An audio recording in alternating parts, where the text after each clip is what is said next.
Hello again, YouTube. Jake here with something new for reading too much into things. Namely, a rundown of every new anime series that begins airing this April. This is to tie in with my plan to watch the first episode of every new series and do Twitter play-by-play reactions to it, as I did with last season's releases. This rundown is just looking at provided advertisement pictures, reading the synopsises, my reaction to promotional videos if there are any, and who is listed as the main writer and director. As well as if it's an adaptation and of what. While I will not be commenting on second seasons or continuations of a single series, such as the second season of Ushio and Tora coming up, I will be including new additions to long-running franchises such as JoJo Part 4. My list is in no real order, just how they're listed on the site I get my various information from. And of course, I am reading the synopsises that oftentimes contain spoilers for the first episode of a show. So, spoiler warning up ahead. With that said, let's get this started. First up, we have Bungo Stray Dog from Studio Bones, adaptation of the manga by the same name. Takuya Igarashi directing, Yoji N.O. Kido scripting and series composition. Nakajima Atsushi was kicked out of his orphanage and now he has no place to go and no food. While he is standing by a river on the brink of starvation, he rescues a man whimsically attempting suicide.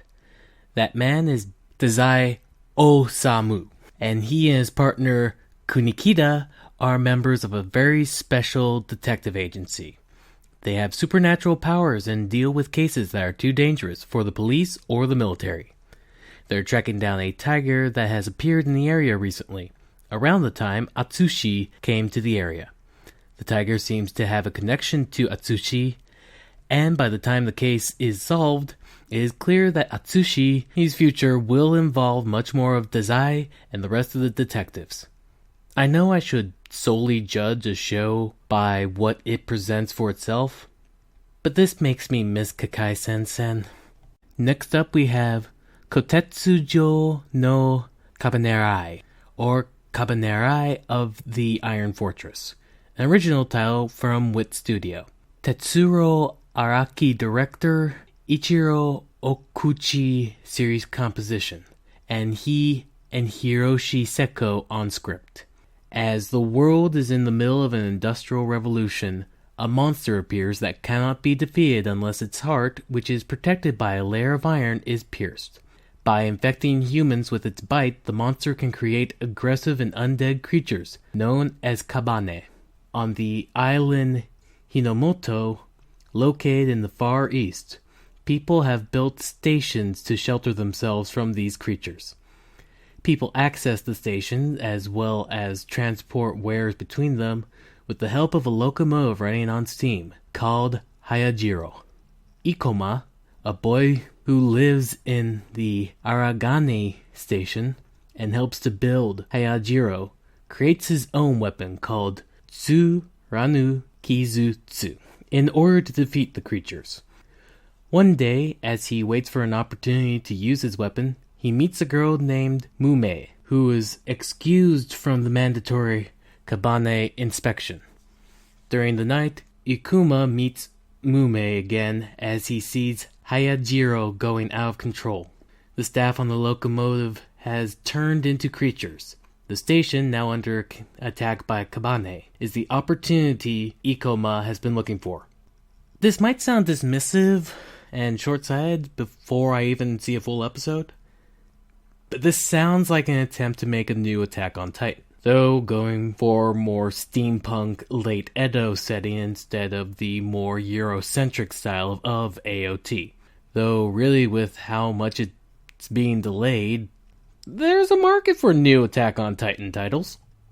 Next, Boku no Hero Academia, or My Hero Academia, another manga adaptation from Bones. Kenji Nagasaki as director, and Yosuke Kuroda behind the script and series composition. What's a hero? For Izuku Midoriya, the answer to that question has always been simple. Everything I want to be. And who is the ultimate hero? Well, the legendary All Might, of course. All Might is the #1 ranked hero and also the symbol of peace in the world. Not in his wildest dreams could Izuku have imagined he would soon cross paths with his childhood hero. In Boku no Hero Academia, status is governed by quirks, unique superpowers which develop in childhood. But, unfortunately, Hero Otaku Midoriya Deku Izuku never had a quirk. That is, until he met All Might, the greatest hero of all time.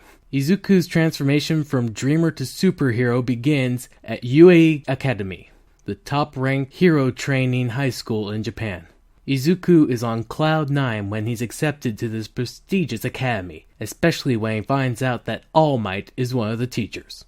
What surprises does this mighty academy offer? And will Izuku be able to keep up with his elite classmates? My thoughts? I honestly got nothing. Moving down the list is a new anime from Trigger, completely new, called, and I will have trouble reading this one for sure, Kisniver. There we go. Hiroshi Kobayashi as director, and Mai Okada behind the script and series composition. The anime's setting is a fictional Japanese city called Sugomori City. One day, Noriko Sonosaki tells her classmate, Katsuhira Agata, you have been selected to be a Kisnavir. The Kizuna system, which allows Katsuhira to share his wounds, connects him to the classmates' whose lives and personalities completely differ from his. The Kizuna system is an incomplete system for the implementation of world peace that connects people through wounds. All those who connected to this system are called Kisnavirs. And when one Kisnavir is wounded, the system divides and transmits the wounds among the other Kisnavirs. Sugomori City is built on reclaimed land, but as the years go by, the city's population is decreasing. The story is set in this town, where Katsuhira and the others live.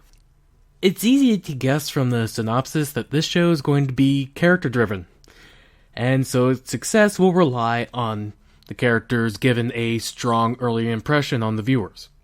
But, again, obviously, given Trigger's history, that's more likely to happen than not. Right along the list, we have Studio Les Deuces' Maji, Sinbad no Boken, or Maji, Adventures of Sinbad, adaptation of the manga by the same name, and prequel to the series Maji, The Labyrinth of Magic. Yoshikatsu Miyao as director, and Taku Kishimoto behind the script and series composition. The synopsis is just that Sinbad's early days capturing 2 dungeons. Personally, having only seen the first season of Maji, but hearing about some of the story problems with it, in that much of the story ends up waiting for Sinbad to come in and save the day, basically making him the Gandalf of the group, I am kind of looking forward to this show. Mostly I'm hoping it shows some of the hard times Sinbad had and yet came out on top of in order to become the crazy, lecherous main character saver that he is in the show proper, and not just have him as amazing and face no challenges even from the start. Right then, what's next? Oh dear. From production IG, Joker Game, an adaptation of the novel Dino Mao, as well as Joker Game, which was based on the 2015 live-action movie script. Director is Kazuya Nomura, and script and series composition is Taku Kishimoto again. And now the synopsis.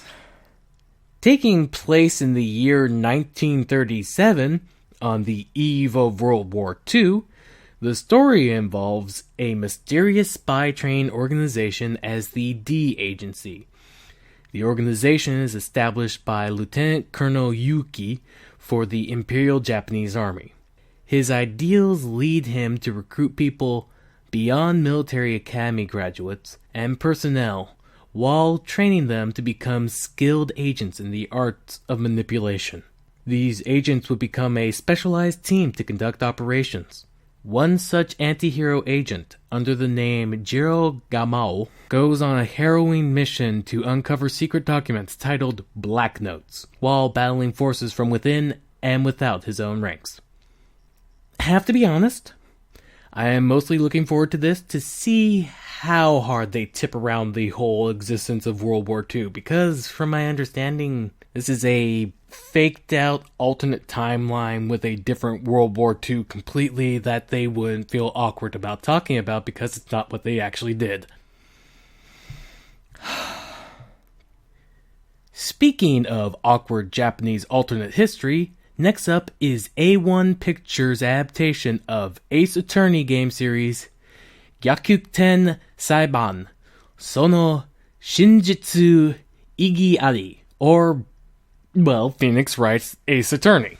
Ayumu Watanabe is listed as director, and Atsuhiro Tomioka as series composition. A rookie lawyer, Yuichi Naruhodo, that's Phoenix Wright to you and me, stands up to save his defendants by proving their innocence from unusual cases. Is the defendant guilty or innocent? Believing his client's innocence, Naruhodo stands in court and battles his rival judges. With the word "objection" and limited evidence, Naruhodo makes a comeback when all odds are against him, and seems like there is nothing more he can do. Don't miss out on the comical episodes between him, his mentor, Chihiro Ayasato, assistant, Maeo Ayasato, rival prosecutor, Reiji Mitsurugi, Miles Edgeworth, and numerous unique characters. The anime also depicts the childhood relationship between Naruhodo and his friends. With the skills inherited from his mentor, Naruhodo reveals the truth. From what I can tell from the commercials, and that they include mentioning his mentor, I'm guessing at least for the first season, this is going to be a retelling of the original game. At least it will be less dark and grimy than the live-action movie adaptation. Yeesh. Say the name! Say it with it now! Jojo no Kimoyo na Boken. Diamond wa Kudakenai. David Productions' JoJo's Bizarre Adventure Part 4. Diamond is Unbreakable. Naokatsu Tsuda, Yuta Takamura, and Toshiyuka Kato directing, and Yasuko Kobayashi series composition. The coastal town of Morio is plagued by the bow and arrow, an ancient artifact which manifests latent stand abilities in criminals and ordinary folks alike. At the same time as they are dealing with a huge influx of stand users, both good and bad, in Morio, high schooler Josuke Higashikata and his friends are searching for the culprit of a series of homicides. This is the point where we get really weird with powers, and when we get a lot more creative in the fights. This is the point that, honestly, I was never fully sure we'd get to with David Productions' run of JoJo's Bizarre Adventure. While Part 1 and 2 in both seasons of Stardust were hugely popular, I wouldn't have been surprised if they stopped there. But we're here, full force, right into the next saga, and I am hype! Moving right along, we have from Dio Media Studios, Mayoiga, an original release. Director Tsutomu Mitsushima, series composition by Mari Okada. A shady bus tour of young men and women are heading to an elusive village called Nakakimura, a destination where people can partake in a utopian existence, free of the world's obstacles. Or so goes the rumor. Heading deep into the mountains, the bus is carrying 30 different individuals, each harboring their own expectations and troubled hearts. What they had arrived to was an uninhabited village with lingering faint scenes of life, and it was falling apart. Just what is the secret of Nakamimura? Now, Reading the synopsis, get a certain feel for the show, get a sense of the tone you'll get from it. うさんくさいバスツアーで合流した若き30人の男女。ツアーの目的地は七木村と呼ばれる幻の村。 That was some of the music played for the promotional video. Next up is As Reed's adaptation of Big Order, based on the manga of the same name.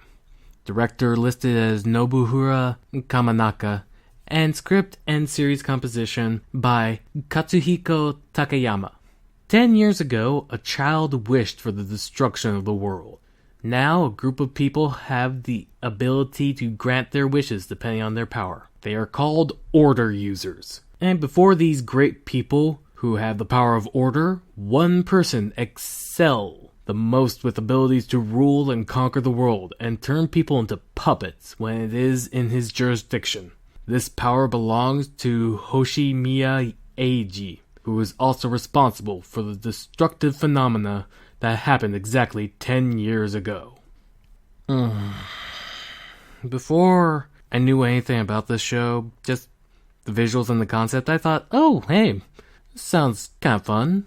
Like a silly poking fun at teen angst leading to having to become a hero kind of a story. And then I learned that its original creator is Sake Esuno, creator of Mirai Nikki. I'm just gonna move on to the next title. Next on the list is Studio Pietro's adaptation of Sousei no Onmyoji, or Twin Star Exorcists. Tomohisa Taguchi listed as director, with Naruhisa Arakawa listed as series composition. Rokuro is from a family of exorcists, but he'd rather be a singer, a soccer player, or anything but an exorcist. He's forced to own up to his own incredible potential when new arrival Benio stirs his competitive spirit. But their rivalry gets a twist when they earn the prestigious title of Twin Star Exorcists, two supreme fighters fated to marry and birth the ultimate spirit warrior.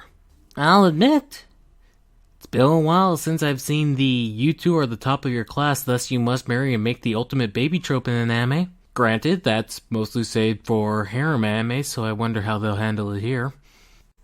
Right then, next we have a light novel adaptation by Project Number 9. Natoge no Yome wa onna no ko janai to omota. Or, and you thought there was never a girl online.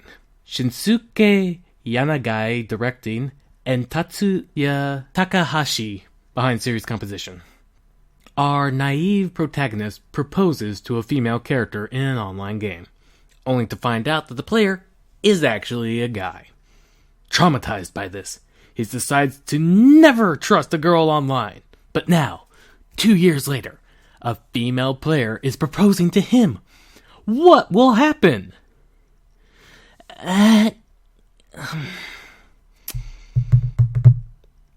No comment.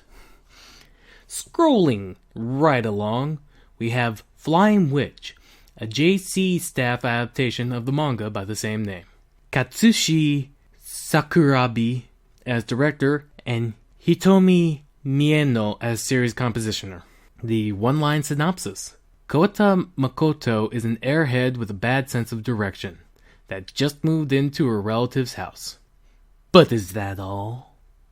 This is really giving me a Kiki's Delivery Service feel, truth to be told. Albeit an older girl and, well, lower budget because it's not Miyazaki. Still, should be cute and adorable if they go that route. Wonder of Flying and all that. Moving on down, we have Studio Dean's adaptation of Sakamoto Desuga, or haven't you heard? I'm Sakamoto! With Shinji Takamatsu directing, and no series composition or script staff listed. First year high school student Sakamoto isn't just cool. He's the coolest! Almost immediately after starting school, he begins attracting everyone's attention. Girls love him, and most of the boys resent him. There's even a boy in the class who works as a model, but who is constantly upstaged by Sakamoto. No matter what tricks the other boys try to play on him, Sakamoto always manages to foil them with ease and grace. Though Sakamoto may seem cool and aloof, he helps others when asked, such as in the case of the boy in his class who is being constantly bullied. No matter what difficulties Sakamoto encounters, he moves through his high school life with confidence and class. God damn it, Sakamoto! Why are you so cool? Next up, we have Studio White Fox adapting the light novel Re Zero Kara Hajimura Isekai Seikatsu, or Re, A Life in a Different World from Zero, directed by Masaharu Watanabe, and script and series composition by Masahiro Yokotani. Suddenly, high school student Subaru Natsuki has been summoned to another world on the way back from the convenience store, with the biggest crisis of his life being summoned to another world, and with no sign of who summoned him.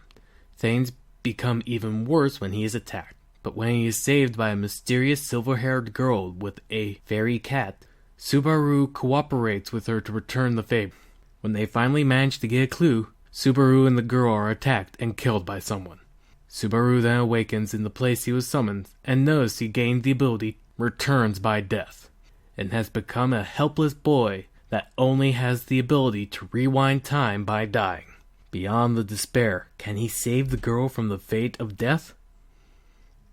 So, kind of a more serious Konosuba without the use of video game fantasy world tropes for comedic effect? Seem worse. We've got another light novel adaptation, this time for production in IMS, with 100.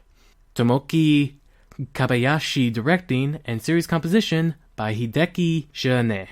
100. That is the only weapon that can oppose the mysterious life form Savage from visiting the Earth. The protagonist, Kirasagi Hayato, aims to become a martial arts master using this 100.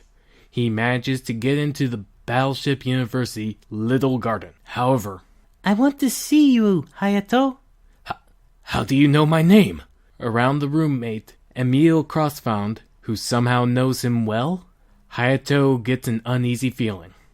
What's more, just after the entrance ceremony, he gets asked for a duel by the campus's strongest martial arts master, Queen Claire Harvey. The Ultimate Academy battle begins here! So, looking at some of the PVs and what they focus on for what seems to be the first major example of how these hundreds work, is this going to be another attempt at making a better version of Infinite Stratos? Like, we had IS, where they are basically an Olympic sport. Then we had Chronicles of the Undefeated Bahamut just last season for a fantasy-styled setting. Now we have yet another first fight between a melee-focused main character having to prove his worth as the lone male of the series against a rough-around-the-edges, sure of herself, blonde, drill-haired expert who uses long-range focus suit. How long till we get the anime that pokes fun at this formula? Let's keep moving. Next up we have, from Silver Link, an adaptation of a web manga, Tanaka-kun wa Itsumo Kedaruge. Shinya Kawatsura as director, and Akemi Omode as series composition. Sighing, leaning on his elbows, sleepy eyes. Tanaka-kun is a boy that basically doesn't try, but isn't disliked. This is a laid-back youth comedy about Tanaka and the quiet Ota who can't leave him alone. The PV gave me some laughs, so I'm looking forward to it. Not gonna lie. Next up on the list, we have Super Lovers, Studio Dean's adaptation of the manga by the same name. Shinji Ishihara as director, and Yoshiko Nakamura as series composition. While spending summer with his mother, Haru meets Ren, a boy newly adopted by his mother. Getting along with Ren isn't easy, as Haru's goal is to civilize him by the time summer ends. The relationship slowly improves as Haru spends more time with Ren, and in return, Ren steadily warms up to him. Can they really become a family at the end of the summer? I have a better question. While I get that this is pretty boys being pretty boys around each other, if they're trying to become a family, why is the anime called Super Lovers? Let's put that question aside and move on over to the next entry. From Brain's Base, an original anime and smartphone game, Endred. We have Keiji Gota directing, and Toko Machida behind the series composition. Shun Asagana is a 15-year-old junior high school student with an optimistic and bright personality. One day, he finds a mysterious crystal in the office of his father, who is a scientist and businessman. When he touches it, the world becomes distorted, and he is sent into the world of Endra. Emilio, the prince of the kingdom of Endra, is nearing his 16th birthday, and despises the reigning king, Delzine. Since Emilio is now at age when he can inherit the throne, he takes up a weapon and attempts revenge. However, because Emilio is too weak, he is captured by Delzine and put in prison. When Emilio is in grief, the wall of his cell becomes distorted, and Shun appears from there with two goals: to return to his own world and complete his revenge. What future lies ahead of the two boys trying to survive in Endra, yet raised in two different worlds? We sure that it was just Super Lovers that's the shonen ai? This has a bit of a yaoi bait sub vibe to it, I'm getting.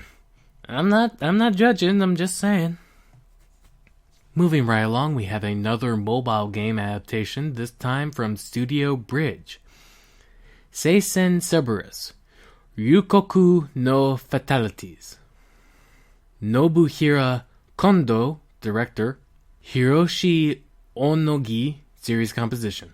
Seisen Cerberus follows 16-year-old Hiro who takes up a sword in order to avenge his parents' death by killing the evil dragon Drangard.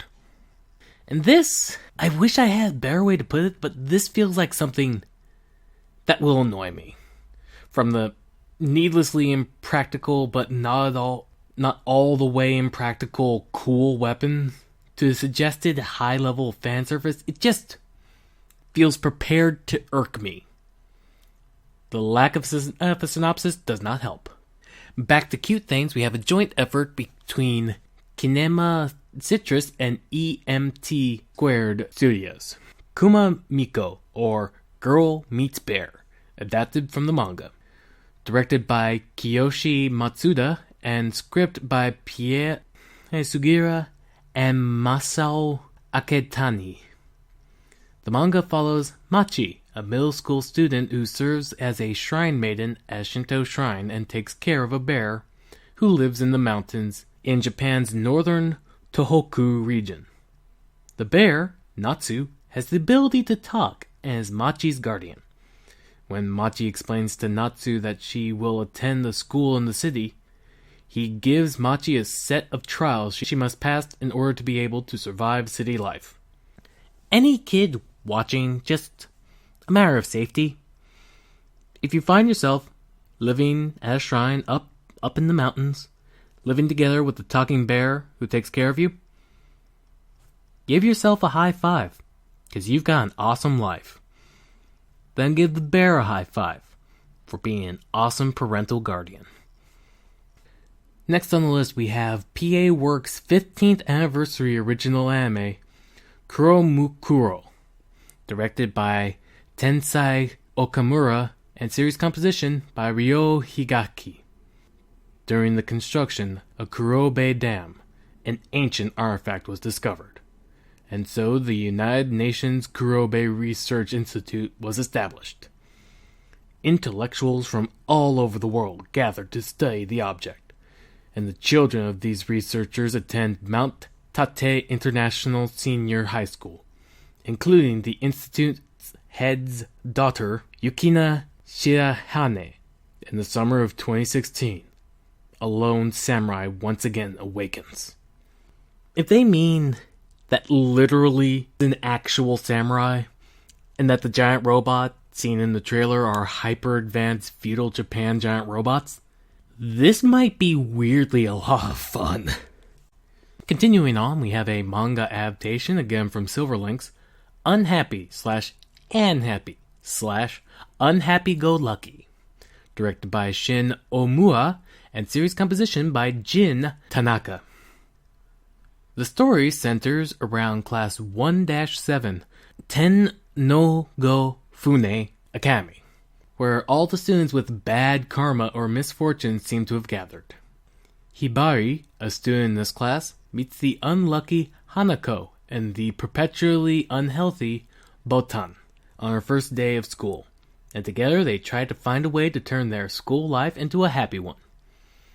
This has potential for a lot of "ha ha ha, that's not funny" moments. Moving right along, from 8-Bit, the adaptation of the manga Shonen Maid, or Boy Maid, directed by Yusuke Yamamoto, series composition Yoshiko Nakamura. Chihiro is left homeless with supposedly no relatives after his mom died. As he worries about what to do next, his uncle shows up and plans to take care of him. Or is it the other way around? Well, it has been a while since we had a new trap-focused comedy anime. Next up, from Axis Studio, is an adaptation of the visual novel Wagamama High Spec. Satoshi Shimizu directing, Kojiro Nakamura series composition. Even though he's just a student, the protagonist in Wagamama High Spec also happens to be the author of a manga published in a weekly magazine. Since it's mainly an ecchi and rom-com type story, he is actually hiding this fact from most people around him. The only people that know are his younger sister and his best friend. But then, on one day, the student council president happens to find out his secret, just as she was actually looking for a male member to include in the student council. Afraid of having his secret exposed, our protagonist joins the student council under the promise that his secret is staying safe. I'm actually shocked that this is only gonna be a 5-minute long episode series. This sounds like the plotline of a full show. What else we got? TMS Entertainment has Bakuon, adapted from the manga of the same name. Junji Nishimura as director, and series composition by Kuramushi Tsuneyama. The story revolves around high school girls who discover the appeal of motorcycles. Sakura Hane is a high school student who looks a little bit like an airhead. On the way to her all-female high school one day, she is worn out climbing a hilly road with a bicycle. But she sees a girl named Onsa Amano who is riding a motorcycle. Sakura immediately becomes interested in motorcycles, and she and Onsa join the motorcycle club at the school. Then, Sakura sets out to get her license. I'm looking forward to this, as it's cute girls and doing cute things, but from the looks of it, hints of badass with it. And okay, fine, I'll say it. Cute girls on motorcycles!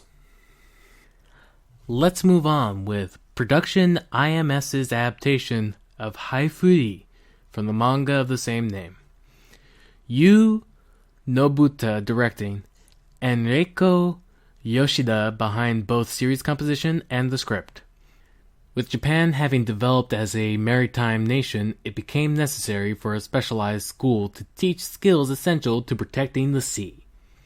The setting is one such all-girls school.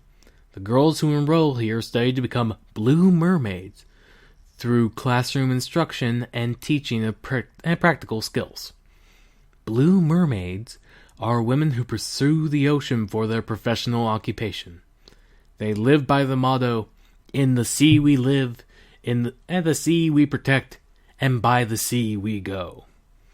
They must excel in their studies, but also adopt an international mindset. They are the elite of the sea, and are expected to be knowledgeable of the customs and cultures of other countries as well as their own. Considering Japan's history in terms of treatment of marine life, mainly their whaling shit, this might be a bit awkward. Moving on, we have an adaptation of the manga Sansha Sanyo from Doga Kobo, directed by Yasuhiro Kimaru, and series composition by Hideki Koyasu. Futaba Odagiri is the new transfer student with a super energetic personality. Teru Hayama is the class president with a surprisingly mean personality contrary to her innocent looks. And Yoko Nishikawa is from a formerly rich, now extremely poor family who still holds on to her princess attitude. These three unlikely students with clashing personalities become good friends and survive the day-to-day teenage life in a very funny story. While I know they want me to focus on how wacky and zany their different personalities are, with Futaba shown eating giant pastries, and Yoko's seeming obsession with mayonnaise in the PVs, well, I mean, can't be as lackluster as Wizard, can it? What's next on the list? Onigiri, Pietro Plus's adaptation of the free-to-play MMO of the same name. Director Takashi Yamamoto, Takashi Aoshima, and Atsushi Oka behind the script, and Takamitsu Kono behind series composition, as well as also working on the script. Onigiri thrusts players into mystical Japan, a land filled with mythical creatures of Japanese legends. Starting as a lone Oni, players fight against the malevolent influence of the Kamikui as their miasma spreads over the land. 8 NPCs, each with their own distinct personalities and skills, ally themselves with the player to help build a legend and quell the evil that has arisen. As you grow stronger, so do the bonds binding you to each other. All I have to say is thank goodness these episodes are only 5 minutes long. Well, okay, that's not the only thing I can say. The other thing I can say is, as long as it's not people logging in and learning how to play it, then it can only be the second worst MMO-themed anime. Right then, next is Pande Peace, a Asahi Productions adaptation of the manga by the same name. Hatsuki Tsuji directing, Momoko Nutakami series composition. The cute and soft bread 4-panel manga centers around Minami, an airheaded girl who is starting high school and who loves eating bread for breakfast. Baked goods bring happiness every day to her and her classmate, the reliable Yu, the pastry baking Fuyumi, and independent Noah. Feels like there's more than a few bread plus cute girls animes this season. Or maybe that's just like in the last few. I could easily be wrong. Let's keep moving. We have another anime from Trigger along with this Sanzijin, Space Patrol Luluko. Co-directing are Akira Amemiya and Hiroyuki Imaishi, with Hiroyuki also behind series composition and the original creator. The show takes place in Ogi-Kubo, which is the name of the specially designed and designated area in space in the Milky Way where Earthlings and aliens can live together. Luluko is a female middle school student who lives with her father, and no matter where she is, Luluko is a common, super normal girl. As she is living her normal life, one day the mysterious transfer student, Alpha Omega Nova, abruptly appears before her. That meeting will change Luluko's fate. Hey, if there's anything I learned from last season of anime, I should never turn my nose up at shorter length series. I should have said that earlier, but here it is. Next up, we've got ourselves a manga adaptation from Oriental Light and Magic called 12 Side. Chichana Mune no Tokimeki, or Age 12, Junisai. Seiki Taichu directing. The story begins with Hanabi, a 6th grade girl who is neither an adult nor a child. She deals with issues such as accidentally witnessing her homeroom teacher kissing, and worrying about experiencing psychological changes before her friends.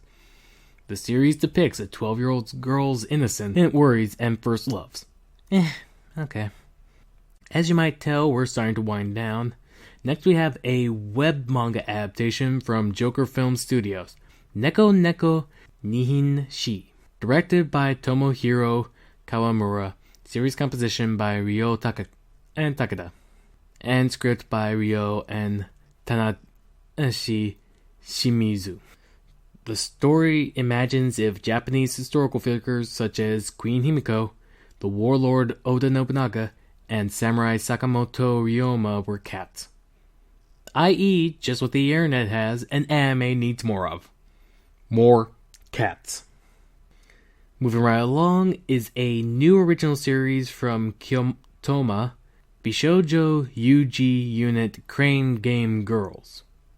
No listed director, script, or series composition. The series follows 3 girls aspiring to become idols while also working part-time at a game center. Little do they know that, in reality, they are gathered by a mysterious organization to protect the Earth from a large meteorite. I'm really running out of things to say at this point. And lastly, we have a new anime from TMS Entertainment. Kimawaza Wanda. Mitsuo Hashimoto listed as director, and Katsumi Hasegawa listed as series composition. The story is set in a world where every event has turned into programs, and mysterious monsters known as Promi maintain the world. However, many Promi have turned into bugs, known as bugmen, are responsible for many of the world's real-life bugs. Left alone, they may eventually turn into a big problem. The boy, Yuto, encounters the space dog, Wanda, and the pair use a camera-like device and key items to capture the bugmen.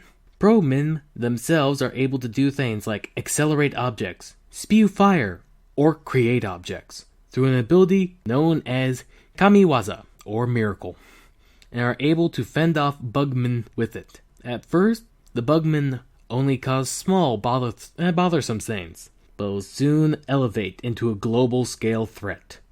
Can one boy and one dog save the world? So, yet another attempt at making a new Pokemon franchise, it seems. Nothing wrong with that. And that was a quick run-through of the various animes that will start airing next month in Japan. Hopefully there's something that caught your interest, and hopefully this season will be as interesting as this most recent season had turned out to be. Personally, though, I'm an easy sell because at least we get more JoJo. This has been Reading Too Much Into Things, namely Jake. Be sure to follow me at R2TMIT on Twitter during the month of April as I watch the first episode each of these series, if I can find subs for them, and watch my brain slowly melt because this is far too many shows. And as always, stay safe.